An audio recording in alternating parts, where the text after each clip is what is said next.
The goal when Yvonne and I started out was to own a ranch one day.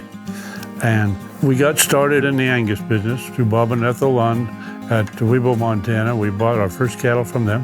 And then we bought a set of heifers from Ray and Joanne Van Dyke. Hinman Angus started out with Dave and I many years ago.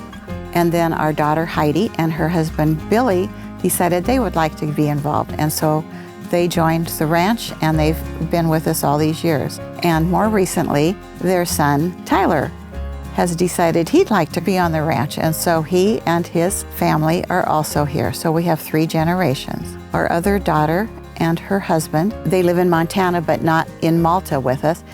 But Jill helps us with accounting, and her husband is a CPA, and so they're great help with the bookkeeping.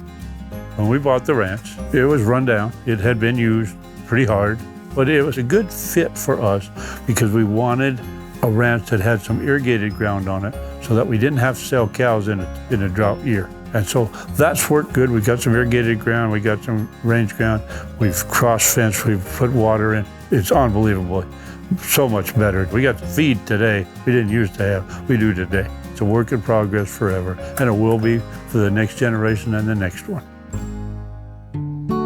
When we started the Performance Breeders, there was 4 of us, and they'd all had sales, and we were just going to have our first sale.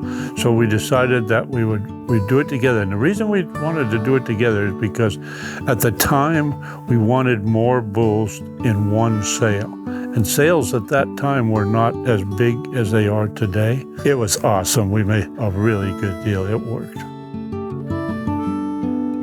When the Performance Breeders had decided to split, we had a sale barn built because we didn't have any place to hold the sale.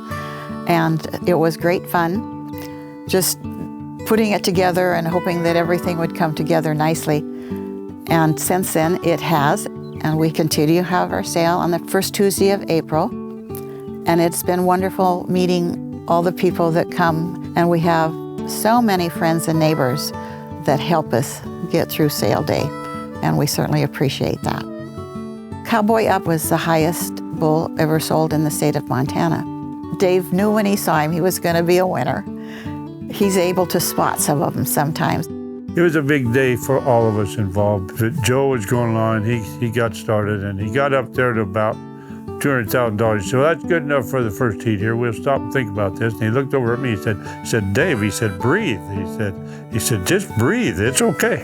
Then we get to go, and he sold the bull. He got up there and sold it for what he brought. And then he turned around and he said, you want to quit right now? I said, no, we got to sell the rest of the bulls. Let's get them sold. If I had advice for young breeders, I would do this. Make some friendships with some older breeders that have been in the business and listen to them, because they can teach you an amazing amount that you can't learn any other way. And I was very, very fortunate to have a lot of them. I tell you, for example, like Russ Pepper, he owned Treasure Test. He's passed away now. He come up there and said, hey, rookie. And that name stuck with me from him for 40 years. Hey, rookie, how you doing? You know, those kind of friendships that you built through this thing, that's what made it so special. To get recognized at the annual convention, it's really hard to say how much that does mean to us. It's everything.